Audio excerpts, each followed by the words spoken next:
Hello, hello, hello. So where would I see? Yeah. Okay, so here we are. Trying to get set up. I don't know. Somebody type something to me to let me know that it's working.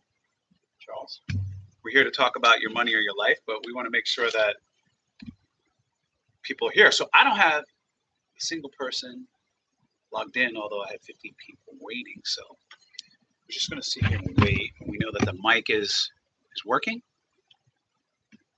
Testing. Yep, mic works.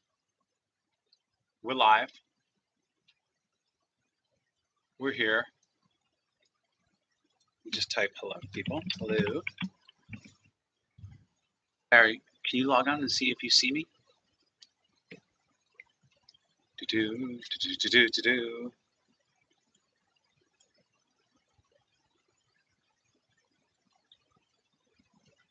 We're just going to hang out with Mr. Bill until we know that we have people with us.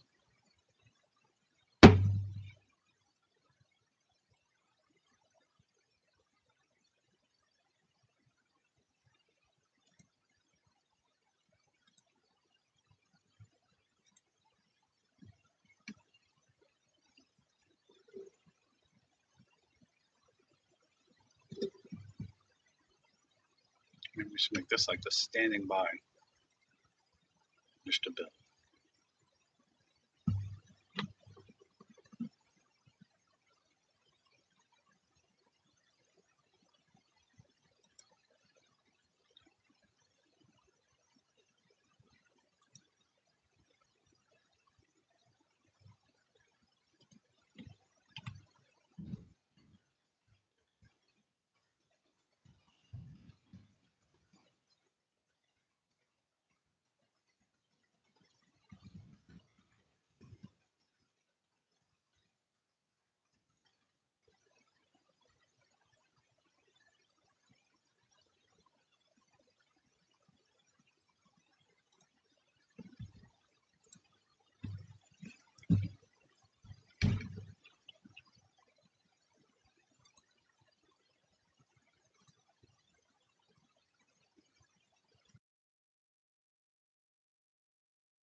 Testing 1, 2, 3.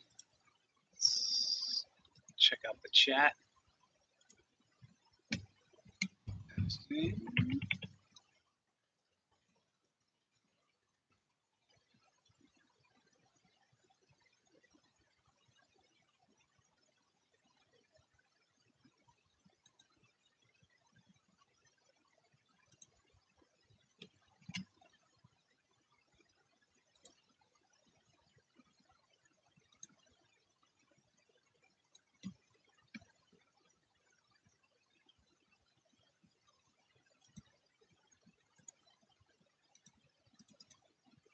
So we're live. I'm trying to see if people can type in chat questions. I'm not actually seeing that. All right, we got B1 Inside, Moritz Schmidt. Hey, you guys can see me. We want to talk about your money or your life. I guess we can wait for a couple more people to jump in. If you have a question or an insight from reading the book, fire away. Ah, yeah, that's what it is, the other link. Okay, let me go kill that. Thank you for that, White Cow. So we couldn't see this, our scheduled stream, and we need to go fix that. Hey, Charles? Charles?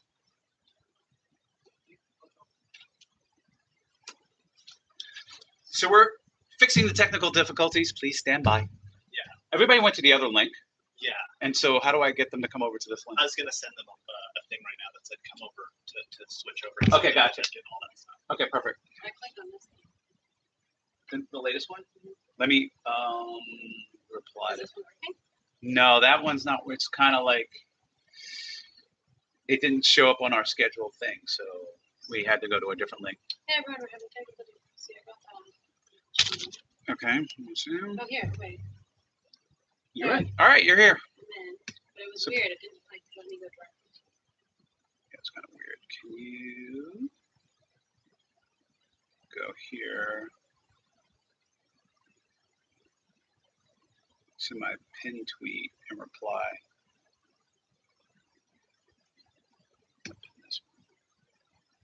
All right, guys, we're just trying to pin it so everybody can jump in. Like I said, first time doing this, technical difficulties almost expected. Let's unpin, pin, and then I'm going to say,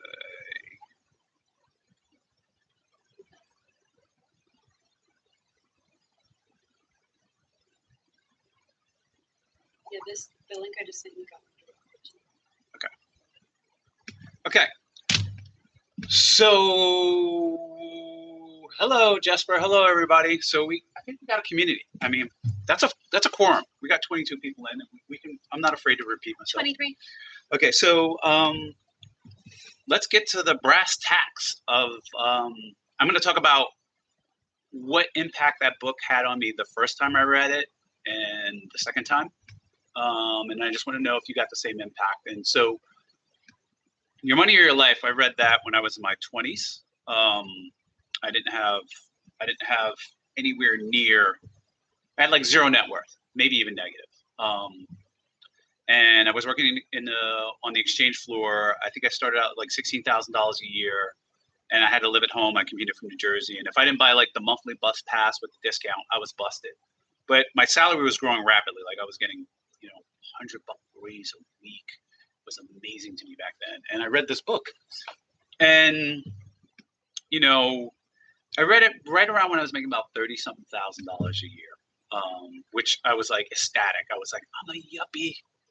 I make $30,000 a year, and this is in the 80s. So if you make $30,000 or plus in a year, you're a yuppie. And I was like so psyched that I'd, basically double my salary. But when I read this book, it really changed my perception of my time and my money. That was like the biggest impact. Like I would look at shirts and movies and popcorn and everything into hours of my life. Like I went through the exercises, I calculated what my net was, and I was like, wow, do I really want to spend 30 minutes doing this or 40 minutes for this? And it really changed my relationship of how I thought about things. And I became very, very much more frugal with my cash and much more less on autopilot about money coming in and money going out.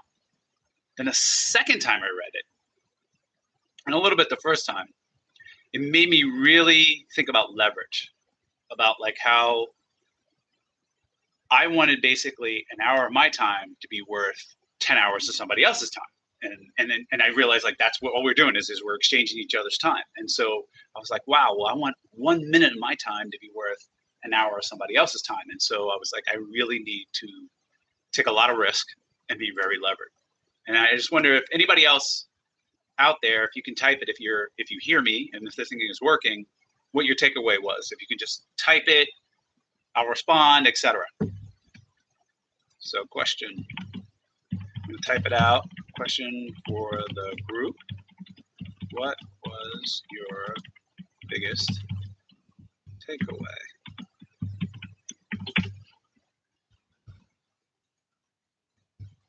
I need to get an 800 number where people can dial in. Like make a dedicated line when people can call in. That's the next version of Book Club 1.1. So does anybody want to comment on Your Money or Your Life?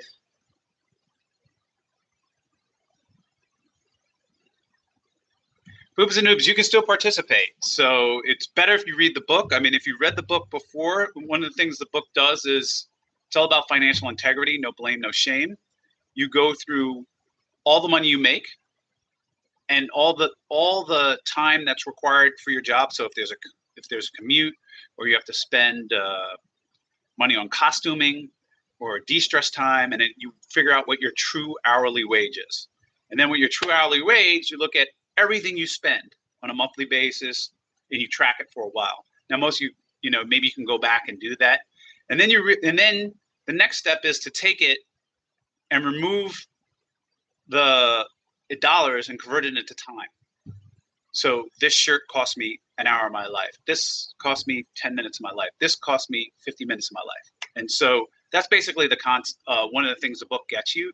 And that kind of opens your brain up and starts you thinking in a different way.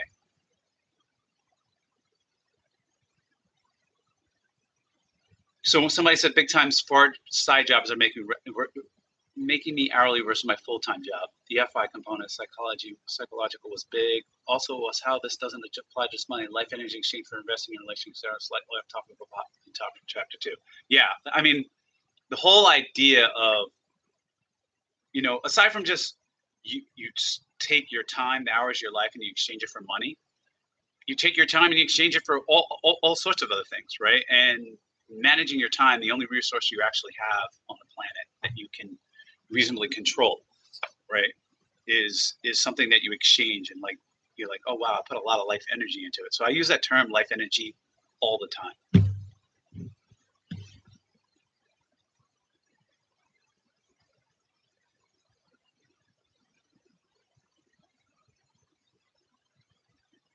Yeah, I mean, for me, like watching how the money flowed in and out of my life and seeing the choices I was making, I was like, wow, why am I doing this? Like, what am I doing? So there was a lot of like things you do on autopilot where you just fit away your time. And it's like, why am I going to work spending like 1.5 hours for this shiny thingamajig? They call them like whatever, doodads. I don't know if you read the newest version or the earlier version, but they have different names for shiny things that are just like, waste. Life energy greater than $10 an hour, working 9 to 5 and being happy. Money is something we have to choose to trade our life energy for. So might just choose well. Yeah, it's what we do, right? It's like, this is how we exchange. We've gone off the barter system, right? Instead of say, all right, you fix my sink, I'm a roofer, I'll fix your house. He's a cook, you fix his house, he'll cook for you. We just translate it into money. And the only difference between, people and how they exchange their time, life energy for money, their time, is the rate. It's just a rate. And I think people are sometimes oblivious to the rate, and actually figuring out what that true rate is will allow you to like make better value judgments on how you spend your money, basically how you spend your time. So like, I do it also with, I started doing that with diet and exercise, because I would go out to eat and like, let's say, I'm a fiend for chocolate chip cookies. And, chocolate chip cookies, like 250 calories or whatever, depending on the size or how many you eat.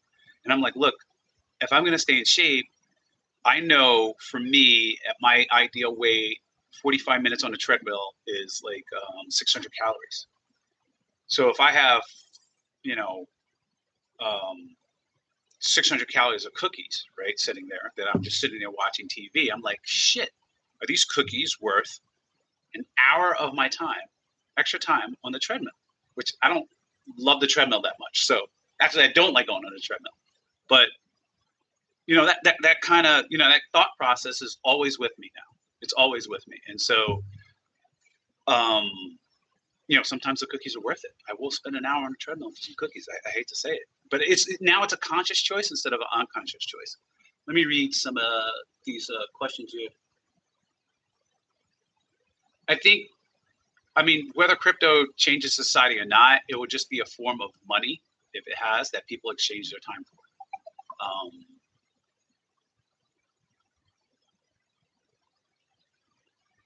Yeah, I mean, it always is there, because like no matter how much money you have, unless you get into like the super, I'm not a billionaire, but like super wealthy, you're always exchanging your time. Like you might get to a certain wealth and you're like, well, should I go private?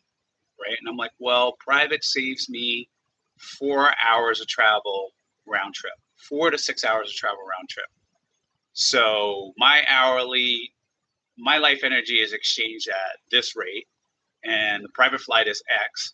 And then I'm like, no, it's not worth it, And sometimes I'm like, there's a discount price, JetSmart or whatever, and it's going to save me 4 hours, and I got to be at this thing and I wouldn't miss this role in the world, then I'll pay it, And so you're always having to think about these trade-offs of what you're receiving in exchange for your time.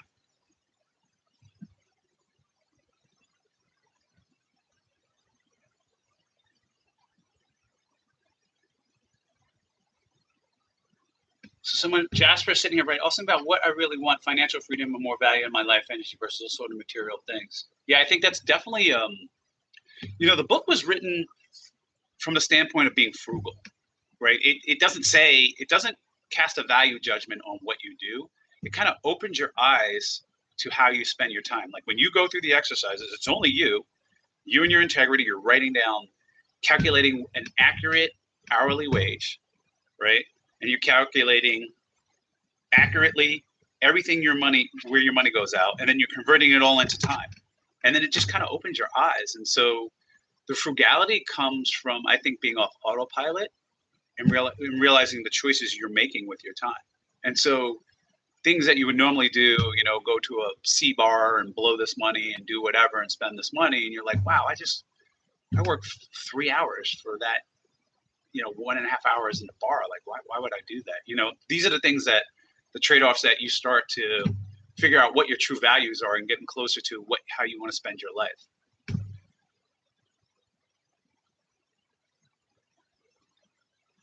Help me realize there's a big difference between things that keep my attention and things that are worth my attention. Yeah, there is. That's a good point. That is like level one. It's like, whoa, what am I doing? How am I spending my life energy? What do I want in life energy? Wow, this job that I thought was really great, but with the commute time, et cetera, and how much time I work this job, my hourly wage is like lower than, a busboy. People find out that pieces of information, and they have a whole financial independence, retire early community that kind of spawned from this book. It's called FIRE. You can find the Reddit groups or whatever. These are people that basically go on the extreme. They save 50% of their income. They cut all the waste out. They live very, very frugally in order to retire early and be financially independent. And, I like the definition of one of the things that I also didn't really pay attention to, but I got the concept is enough. Like, if you are constantly needing more, you're always not satisfied. And that, there is a point of enough. You want enough and just a teeny bit more, and finding what that enough means to you.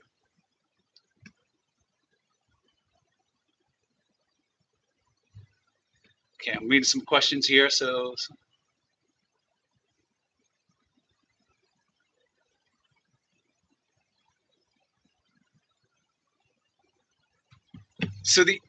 but when I'm a young, ambitious 25-year-old, reading it the second time, to me, it was all about leverage. So I got the message and I got about the frugality, but I kind of threw frugality out. And I was like, there's two ways to be financially independent, right? Like cut all the stuff out, be conscious, etc., or make your time so valuable that all the things you would do would be a minuscule amount of your time, right? So I assume, you hear the cliches about like, well, if Bill Gates dropped $100, it wouldn't be worth his time to go pick it up. Like to be kind of in that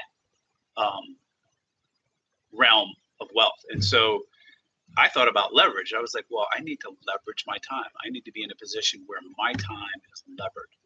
And that was like a crucial driver in my ambitions to like have a lot of money, right? To get my rate as high as possible, and I identified it wasn't just money for money's sake. It was like, okay, I don't want to have to think about X or think about Y or that stress, right? But there's the other way is it's just like, be aware how money flows in and out of your life. And so, I kind of got out of that wasteful trap, like you make a bunch of money but always broke. I'm pretty sure some of you have friends like that, or maybe you're like that, et cetera. And that part broke it. But then the next step was, okay, what type of financial independence do I want, and what are my methods to get there? And everybody has a method to get there, right? when you start thinking about how you're allocating your time. Sometimes, you know, when I'm losing time out and about, but I'm 3 to 5 unproductive hours go by and I won't even blink. Yeah. So anybody discover anything interesting about how they were spending their time, or like correct it, or like think about a different career? You know, in the book they have examples where people are like, wow, I can really take this job that seemingly pays less but actually pays me hourly more, reduce the commute, reduce that, and then their net worth actually goes up. Anybody seeing any kind of examples of like that?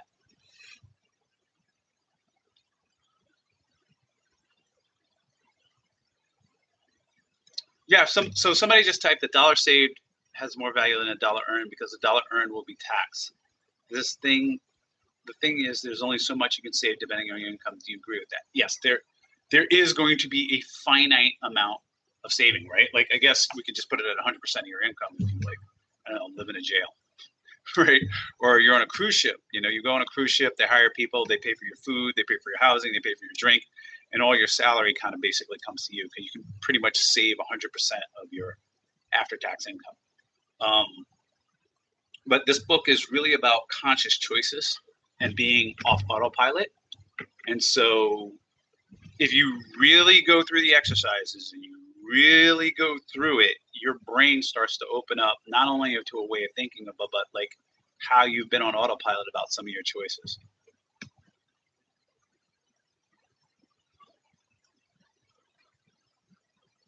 Yeah, the going out to eat is a big one, right? Like, if you imagine like you're spending, let's say you're making $20 an hour net after taxes, right? So you got to subtract out the taxes, and your hourly wage is $20 an hour, right? And you go spend $300 a week eating out. It's like, wow, I spent 10 hours of my life working for this privilege to go eat out. Like, I know there's going to be some cost of food, so maybe the net difference may be 8 hours or 7 hours to go eat out. But would you really work a day for the privilege of going out to eat at these restaurants? Like, maybe not. Maybe you work like half a day or something like that. And so when you start thinking about time, you know, it's daunting, it's eye-opening, and it's kind of liberating. I used to make bets with people. You know, I would tell people like, oh, well, I'll pay you X to go do this. They're like, no, I won't do that. I'm like, well, it's more than you make in an hour. And then we go through the math and like, yeah, you're right. Like, you should be willing to take, you know, this, as long as it's not immoral, illegal, et cetera. I'm not talking about doing anything crazy, but it's like, you should, why not?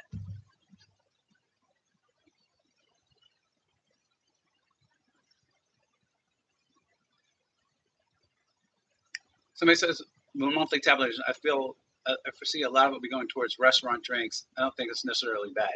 It's not bad. Like White Cow says, you know, your choices aren't bad or good. They're just choices. And so when you do the tabulation of your money and you calculate it back into time, you know, you're going to look at that choice of, you like to go out and you like to do this thing. You'd be like, okay, I spend a day in order for this privilege. I work a day in order to go out.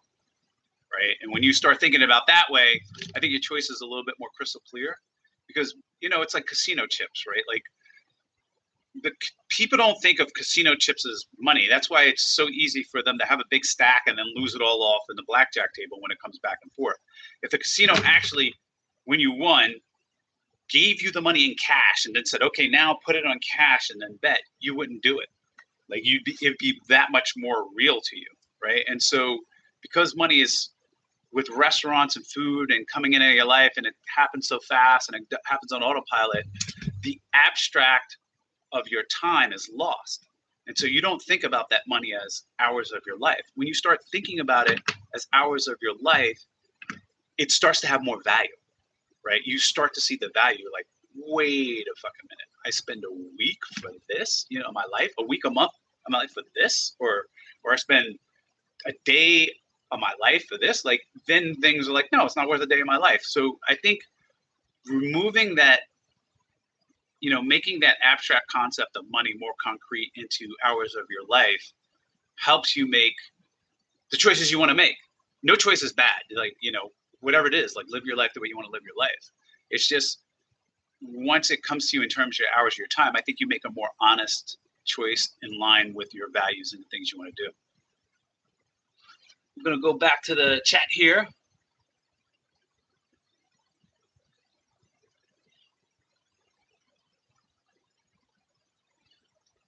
Yeah, so James Harville talks about flight bumping, LTA to DFW, $900 bumping in the time. Well, back when, I'm an old guy, so back before there was United, there was Continental, and before Continental, there was People's Express. It was a great airline. It kind of flew in. It was this upstart. But the thing about People's Express, back in the days when you actually got a paper ticket, they were always overbooked. Always overbooked. I would like get bumped 3 and 4 times. I'm like, what? Sit in the airport for $400 for sure. Like I was busted, you know, like coming home from college. I was like, this is easy. You bump me all you want, free tickets, whatever, yada, yada, yada. Thank you very much. Now I wouldn't do that. You know, my hourly earn is different. You know, I mean, unless I was like reading a book or writing a book and I had nothing else to do, but I probably wouldn't. I have to get to my loved ones. I'm kind of overpacked, and it's to me, that's not how, you know, that's not the hour of my time. And for each individual, it'll be something different. Yeah. So back in the day though, getting bumped was like the best thing. Like there were people who actually would, because you would get a free voucher for anywhere. They would just search the most packed flights, like Chicago to New York, or you know what I mean. That was like always packed, right? Chicago to New York, and they would just get on the system, get bumped, be like, okay, I'll just use my voucher, cancel the ticket, and they'd have a free ticket. I think there's people that still do that to this day.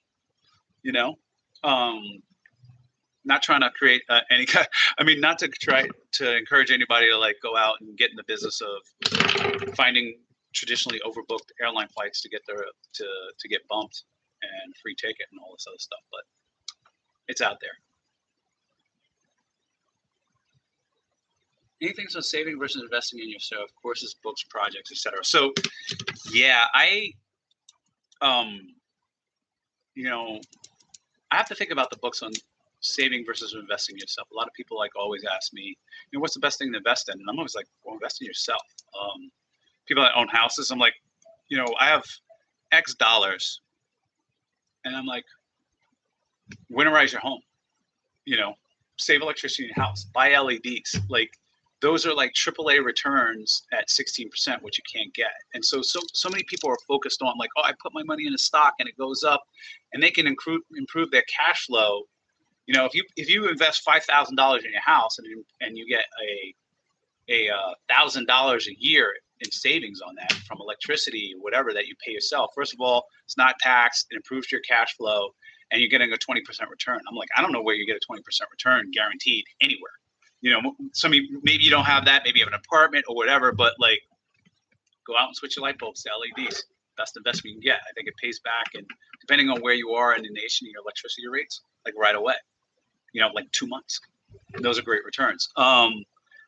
As far as, you know, starting a business or pursuing your ideas or doing your homework, you know, hopefully this book will say, wow, I'm wasting my time doing X, Y, and Z.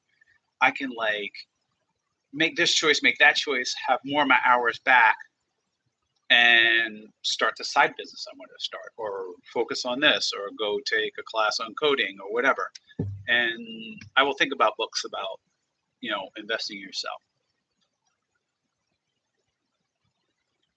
What other questions do we have? Like, can we just, we have 39 people up there. I want to know how many people read the book all the way through. So if you have read the book all the way through, can you just type 1? Just hit 1 and enter.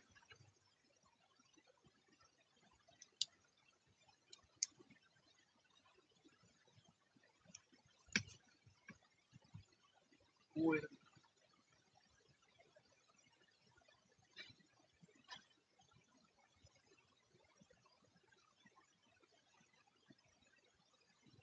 got people on chapter 6. We got 1 to 2-ish. We don't have. We might have to give a little bit more time. I'm gonna have to put like some reminders, like, hey, read your book. But that's okay. I mean, at least if you're halfway through the book or you're in chapter 4, you're getting value. Like the book is a little didactic because it wants to hammer the point in about financial integrity with the examples. And so I know it's a little painful sometimes to read that book, but you do get the value out of it. It's like going to the gym. It's literally like going to like financial gym. You when you finish it and you've done it, you're just kind of like, wow, I am stronger. I'm more financially secure. I'm more confident. No matter where you're at on the income scale.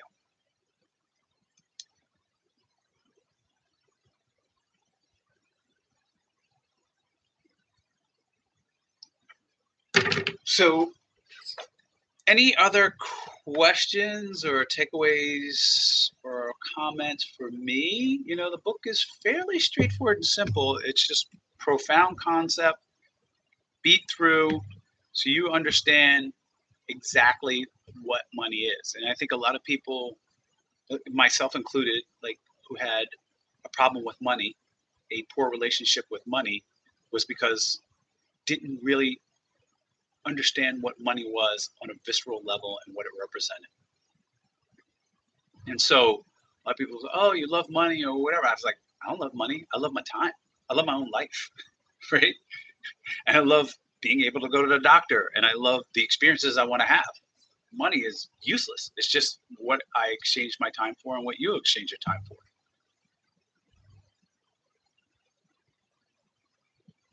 Is it worth it for me to be doing this now? Yeah, because I enjoy it. It's like something I want to do, like spread a message, you know, and like have impact. Like you might have a list of things you want out of your life before you hit the grave. And one of the things I want to do is always be making an impact, positive ripple. You know, I always say that I'm not a role model, but I can be an inspiration. So I just try and be an inspiration. Definitely not a role model. You don't want to live my life. Right? I'm just like a mistake-making machine. But if you want to, you know, I can inspire you so that you have a better life and you make a positive impact in your family, community, whatsoever. Joe asked, do I still trade gas? Yes, I do, Joe. We should have Discord for this discussion unless there's already one. We can get one. Like we can talk about 2.0. I need you guys to like finish this book so I can give you the second book. But for you guys who have not finished the book, let me put this camera down. Bam. For you guys who have not finished the book and have not done the exercises, I really cannot recommend it enough. I just cannot. It is.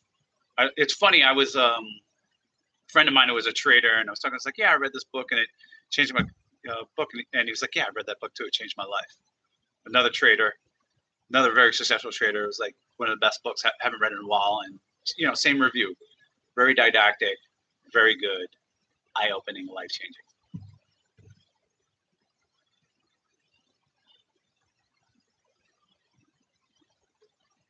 In my opinion, how good a spot if you are. Well, let's do some math. So somebody's asking, how good of a spot if you have $1 million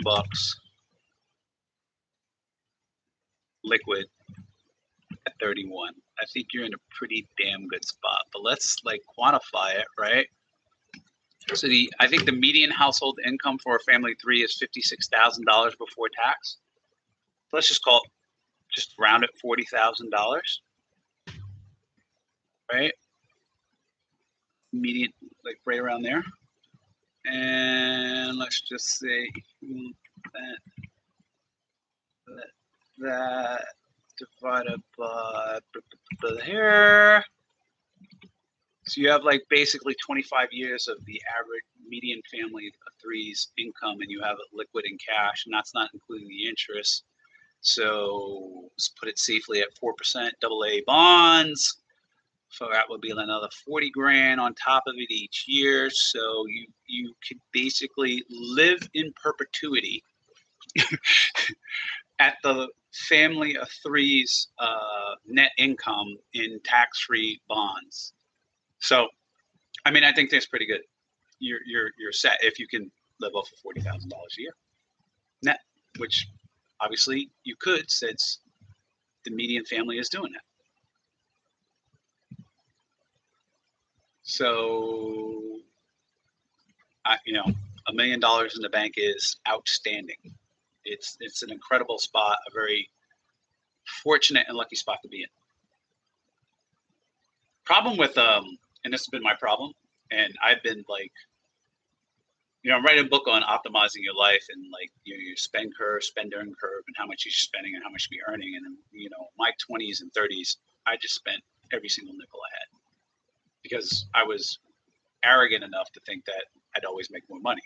I was lucky to always make more money, but back then I used to think it was a certainty, and so I just spent everything. And I was definitely negative EV, not really following on proper curve, etc. A lot of people underspend. They die with more.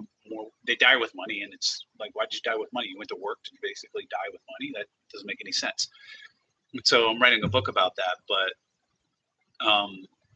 the problem with net worth without an understanding of what your values are, not spending about the hours of your time and relating it is that your expenses tend to go up a lot of times faster than what your income is. And so then $1 million isn't enough. And the book talks about that, the enough cycle, right? Like it's never enough. Oh, then I had 2 million. If I only had this car with the rims and the blah, blah, blah, and blah, this and the house and the boat, whatever, then I'll be happy. And you get that, and then you're not happy. And no, it needs to be a bigger boat, and it just never stops, right? And so that discussion in the book I thought was very, very important. And when I reread it the third time, actually the fourth time, because I'm reading the new version for book club, that hit me hard about enough, right? Getting to enough. That I kind of just glanced past the first and second time, got the concept, but didn't really hit me. And now this fourth time I've read the book, the concept of enough really, really hit me hard.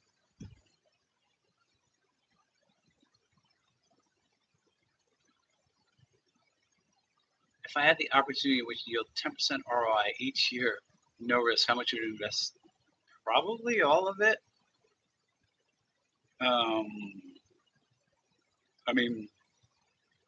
Probably all of it. No risk. So if government, no risk, inflation adjusted, 10% return, everything. The long run average return in the stock market is 8.25 or something like that, including dividends. So if U.S. Treasuries were, 10% over inflation, I would just ship the cheese.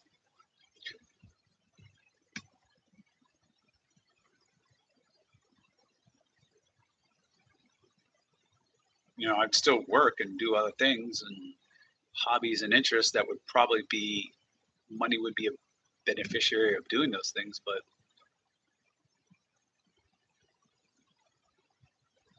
how to get the skill to interpret data as well as you. I don't know how old you are, but I think a healthy math background works. I barely graduated engineering school, barely. I look at the diploma and I'm just like, wow, they gave it to me. But what that did was, because I was playing football and chasing girls in college, but what that did was it gave me the foundation for logical thinking and abstract reasoning, and that helps me in what I do for a living.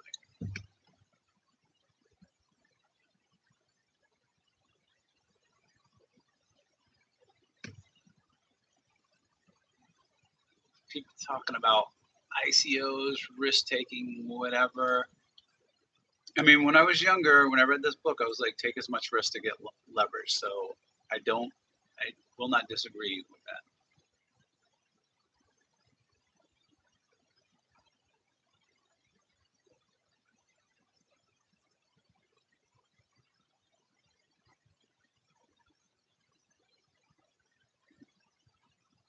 Eric Beck asks, what do I think about actions of artists who risk their financial security for their dream?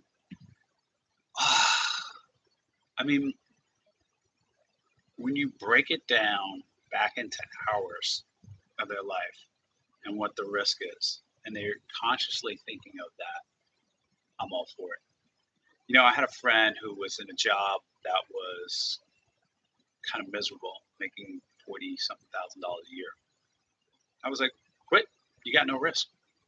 I mean, you're in New York's tri-state area. You used to be a waiter. You can wait tables and make more than that. So go out and chase your dream. Like, what's your risk? You know, you're going to make the equivalent. You know, it's not like as glamorous as I'm in an office job doing whatever, but it actually pays more hourly and has better vacation days. So, you know, I'm like maximum risk. So, you know, I think, you know, if you're willing, if you're mobile, you're not risking anybody else's like children's security or things like that in your obligation. You're by yourself, like maximum risk. You know, if you're willing to move and you're mobile, I mean, you can go into Permian and hire a job. You get a trucking job, they're going to pay you $100,000 a year right now in the oil and gas business. Like if you're willing to go where the jobs are and you're mobile, maximum risk, maximum risk. Problem is people have egos and they don't want to switch and they don't want to go here or they don't want to move or whatever. And so that starts to limit it. But still, even in most areas, like the risk is kind of minimal going for the big shot when you're young and you don't have other obligations. Kevin Landry has talked about multiple streams of income. It depends on what you want. Like I firmly believe that, well, concentration and leverage is where wealth is created and diversification is where wealth is preserved, if done right, right? And so what's your enough and what are you trying to do and what you're trying to accomplish? I can't, you know, it depends on who you are, how old you are, what you want out of life, et cetera, and what risks you want to take. You know, for me, I'm old, so, but I still take a risk. Like I'd still be busted, you know, at any moment. And so, but that's the life I choose and that's what I'm willing to do. My kids are taken care of. They have their own thing, et cetera. But for me, it's just max risk. Not max risk because I'm, you know, I have to worry about the tail end, but I'm trying to optimize. But I still take a lot of risk because I enjoy it. Ooh, someone's asking, what's the biggest financial mistake you ever made? I think it's a series of mistakes in my 20s and 30s. I either gambled, drank, traveled, spent all my money in my 20s and 30s, like just like that. I think that's probably the biggest mistake, right? It's actually a mistake. It's a mathematical mistake, and I'm writing formulas about it. And it was definitely a mistake. You know, there's always missed opportunities like, oh, why didn't you stay long this, or why didn't you do this, or why didn't you put money? I think famously the biggest mistake is I worked at a fund called Centaurus, and that's where I got wealthy. And I could have put money invested in the fund in the business itself, and I didn't. And the reasoning at the time was, it's okay to have money and no job, or no job but money. But to have no money and no job was really bad. And so if the fund blew up, I would have no money and no job if I invested in it. Now, if I was applying the logic I have today, that I was so young that I could easily got back on my feet. I had enough time. I had skills. I could have got a job. Like, you should have risked it all, which I believe I should have. I'd be way, way, way richer than I was. It was the most successful hedge fund in the history of hedge funds.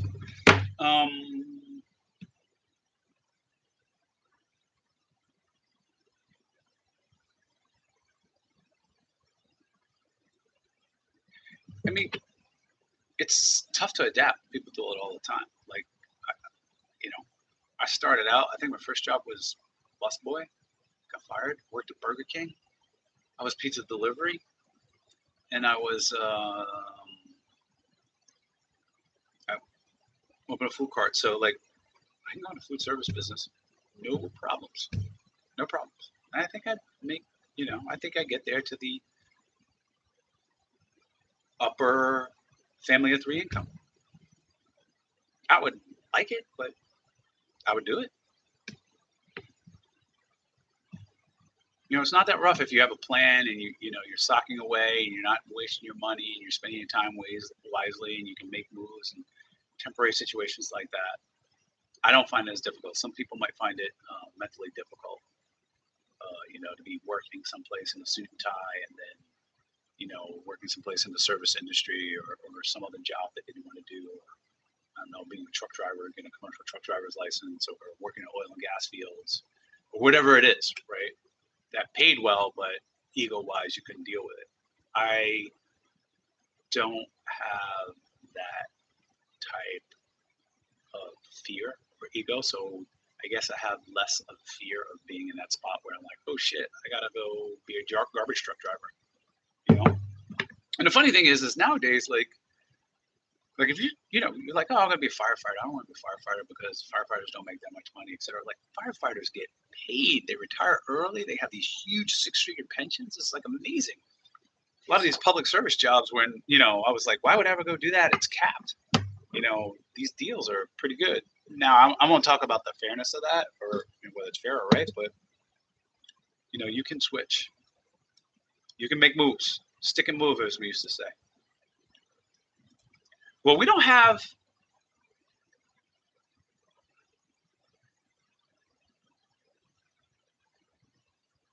What do you think of a low risk, high return method of investing? I mean, I think that's what everybody's looking for. Is low risk, high return. So I think it's good. And do I follow any value investors? I mean, I don't have that many equities because I'll just punt around. I'll short this. I'll buy that. I'll find a story. I'll get into it. But it's all age dependent. I will use Seeking Alpha and other people's and read other people's homework. That's the best thing about the internet today. It's like no matter what business you want to start, whether you want to open up a bar, a clothing factory, a shoe lasting thing, go into the shoe business, all of it in detail is on the internet.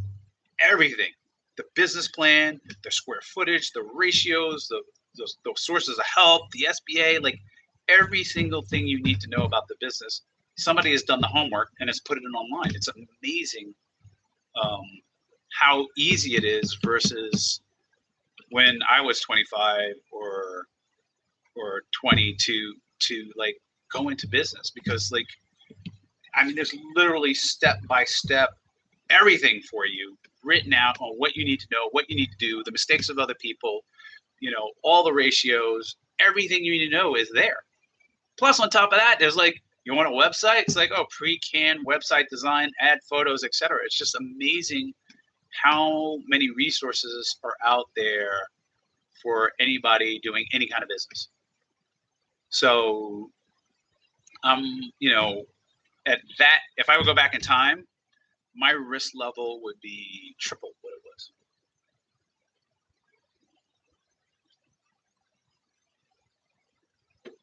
Yeah, ask a question second time if I missed it.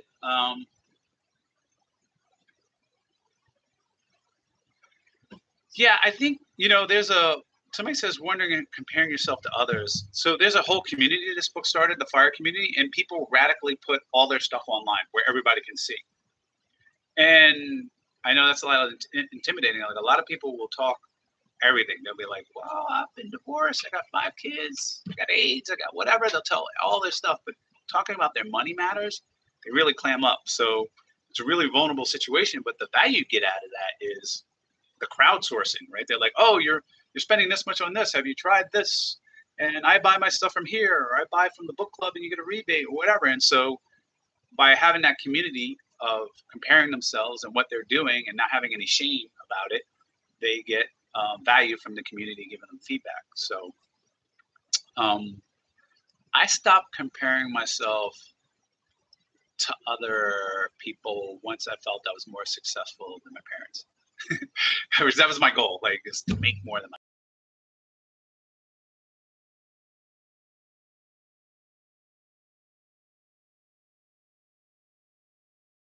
I was like, yes. My dad was an attorney. And so when I passed him, that was it. Jasper says they're finding he's conscious about purchases, but still my standard enough is influenced by society a lot. Well, the key to not being influenced by society is converting it into hours and minutes of your life for that thing. And when if I just say, hey, here's a sweater where you work 2 hours for it, I want you to go out and sweep the floors for me. And you'd be like, fuck no, And so like, that's how you got to start thinking about it. It's like time. If I say, hey, just go grab that thing for me for 30 seconds in the sweater, you'd be like, okay, I'll take it. So converting things into what it actually is, right? Getting rid of the abstract concept of money and putting it into like concrete hours and minutes of your life will help you lose that whatever society says thing. Hypothetically, let's say that $1 million is in 45%, 1.8 years saving account, 50% management, crypto, the rest checking accounts and get gold. Will this be uploaded on channel 2? I don't know what. So I guess you guys are having a conversation about bonds and allocations of rebalances, and it's kind of outside my area of expertise. I trade commodities. I'm not a financial advisor. I have my opinions about risk based on what age you are and how much risk you should be taking, concentration of risk at certain ages, etc. But as far as like, oh, should I be 80% stocks and 20% bonds or 5% crypto, 75% stocks, whatever, I wouldn't know.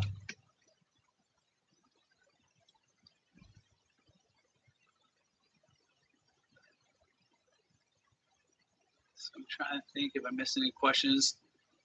I'm going to wrap this first one up, unless we got a couple more questions popping in. Can you give me some examples of risks you would take now if you were the average 30-year-old today? Yeah, I think the biggest risk I would take now, 30-year-olds today, that I don't see 30-year-olds is moving. And I'm going to go into this for a little bit. Hold on one second.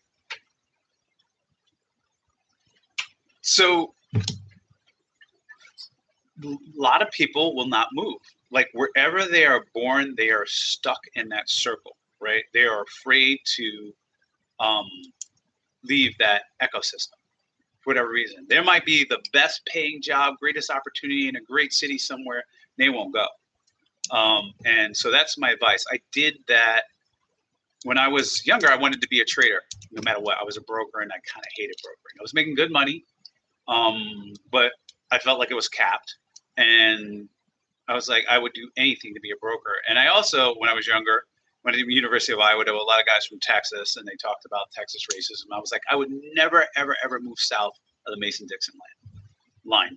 And I was just like, I would never go to Texas. Never. I used to tell Texas guys, Houston guys, I would never, ever, ever go. I got a job offer to go trade from brokering, left immediately. Quit. I'm going to be a trader. I have a chance of making a lot of money. Houston seems like a cosmopolitan city. Seems great. I'm just going to go. I didn't know a single soul there. I knew one client that I had as a broker. I basically rented his house, his car, didn't even have a mattress, moved in and started work. And luckily, it was the best decision I've ever made. And I think even if it didn't go right, it was still the best decision I made, because I'm not sitting in New York City going, oh, what if I had become a trader? Like, I know, win or fail, that I had done it. And I think younger people with virtually no obligations, no kids, etc., are afraid to go outside their area in exchange for the opportunity. And now, like, if I wanted to live in New York or have a house in New York, I have a house in New York. And certain opportunities are multiples of what you're currently earning, and multiples in lifestyle. Even if I just made a lateral move and made less money living in Houston, like I was living in a pizza oven in Houston for like the money I spent like $1,000 a month in Texas, and I had a duplex with a pool, and I was living in the side of a kitchen when I was in New York City. And so it was a drastic change in the quality of life, et cetera. And if had I been, just risk averse in terms of that emotional risk averse of moving, not knowing anybody, going to a place I said I would never go to, I wouldn't have that opportunity set. And I find a lot of people, by and large, won't move. The young people.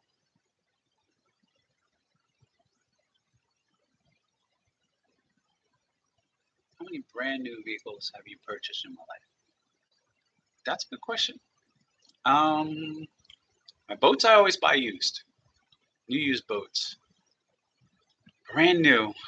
1, 2, 3, 4, 5. I don't know, 6. I'm 49, maybe 7, 8. Probably 8. Not worth it.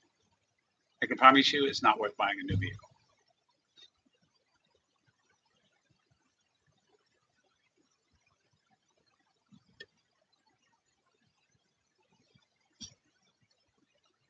I mean, first of all, B1 side says, if you had 100K to show for it. If you have 100K in the bank and you're 30, I mean, you're way ahead of most people. But, if I had coding skills, I would go into coding. I would go into anything that I somewhat enjoyed, wasn't completely miserable, that had a high yield or high upside. And I think, like, if I was a coder, it has a lot of upside, like getting pieces of equity in companies, going to work for people. You can work from anywhere when you're a coder. You can travel the world. You can be in, like, Bali on the beach writing code, like an author, right? You can be in Moscow partying, white nights in the summer, like chilling, and you're a coder. Like, so programming to me has kind of that freedom aspect to it that I love. And I also think, coding is now, it's the present, but it's also very, very big in our future.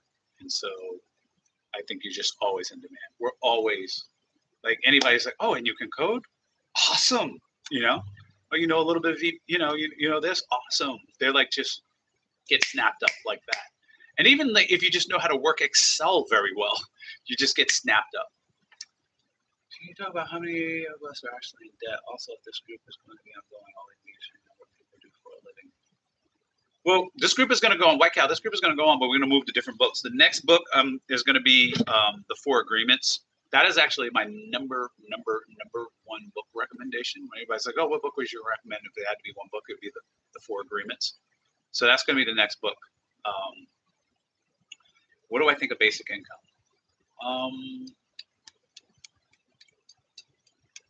The question before that is, would I be interested in mentoring someone personally?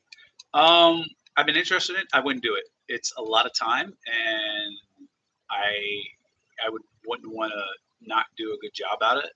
And I've been asked that, I think, at least 100 times. And it's just, I couldn't give the person the time they deserve to be a proper mentor. I was in Big Brothers Big Sisters for a bit. I did that, but to be a proper mentor to someone, I just couldn't do it. So as much as I would like to, I wouldn't sell somebody short by being their person, their mentor. What do you think of basic income? So a lot of people are on me because I actually support basic income for a couple of reasons. The most abstract of the reasons is that, just recently in human history, right, we were hunter-gatherers. Nobody owned property, right? You can go and you can grab food, you can eat food, you can hunt it. And then you have people claiming property, putting up fences and shooting you, and et cetera. And so in order for you to have food or gather or to exist, you need to work for those people that have the property, right? Or, exchange it for value, goods and services and get it. And so there's a legacy effect of, I would say, unfairness of the system. And I'm not even that you shouldn't be forced to do something in order to exist. And so if you want to exist in today's society, in the United States of America, you are forced to work in some capacity. You will starve, right? And you won't have shelter. You can't squat and put up a tent and live there unless you're, homeless under a shelter, but then you don't eat. And so I think, in that abstract reason, I support UBI. I also think that the way inheritance laws work and the way, history has been, it creates an unfair playing ground for everyone. And it's one way to, without going into restitution, but one way to make sure people have, some sort of fairness is universal basic income. And the third reason is more like an economic. A lot of people are doing jobs that they don't want to do just to exist. very creative people, very ingenious people, etc. So instead of making that book that changes people's lives, or drama, or working on code, or the hit video game, or whatever it is they wanted to do and contributing, they're working at some bullshit job that they wouldn't want to do in order to exist. And so I think UBI actually unleashes creativity and productivity. It's like, you know, what if you didn't have to work, but you can do exactly what you want to do? And I think we would get more contributions to society. So those are the reasons I support UBI. There's other reasons why people support UBI. They're not my reasons. That's it. And I would have UBI in exchange get rid of every other social support program, right? It's also freedom, right? Like if you get food stamps, you have to buy this food with this or that. If you get housing assistance, you have to use the money for this. So what if you had a job down the street and you wanted to buy a bike, and that would be better for your family? You would make that choice, but you can't if you're on welfare or food stamps or whatever. So UBI just kind of puts responsibility into the person's hands, allows them to unleash productivity, and sort of addresses the unfairness of the legacy system. Long answer, sorry.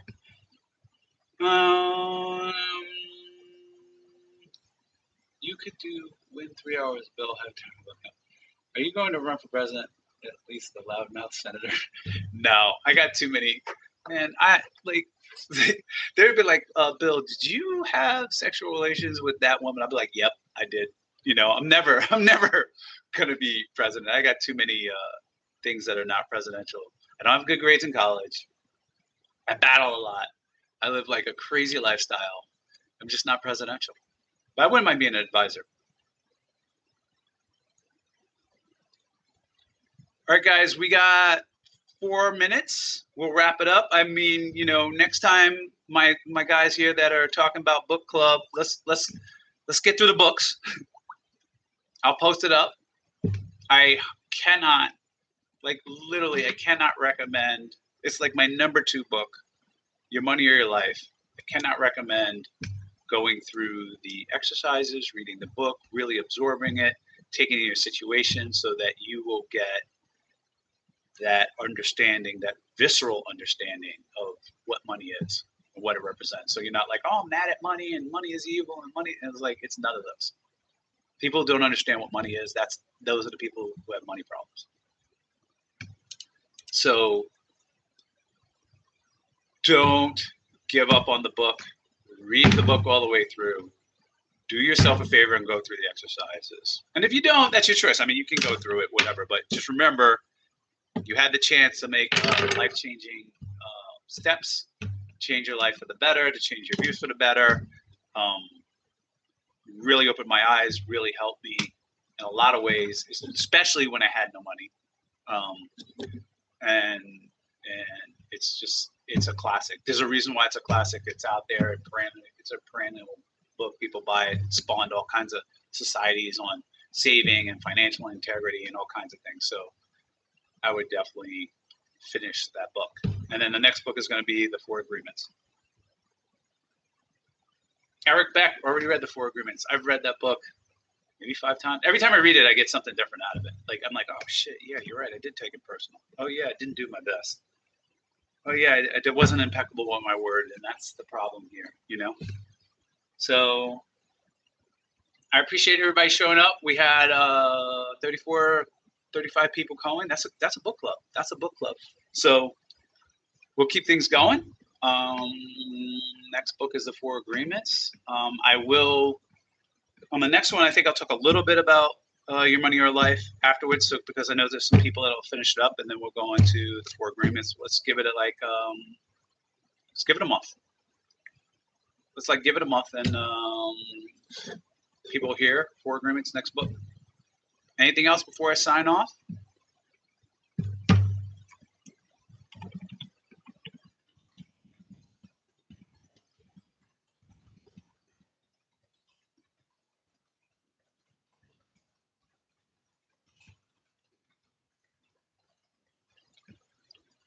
Thanks, guys. Thanks for showing up. We appreciate it. We'll keep this thing going, man. We'll read some books. Maybe you guys got some suggestions. I'll read it. And, you know, if I haven't already read it, I can just kind of give you an idea. It's going to be The 4 Agreements, and then it's going to be A Brief History of Financial Euphoria by Kenneth Galbraith. Great book. My mom gave me that, and I read that book 6 times. It's amazing. Anyway, thanks a lot, guys. Signing off.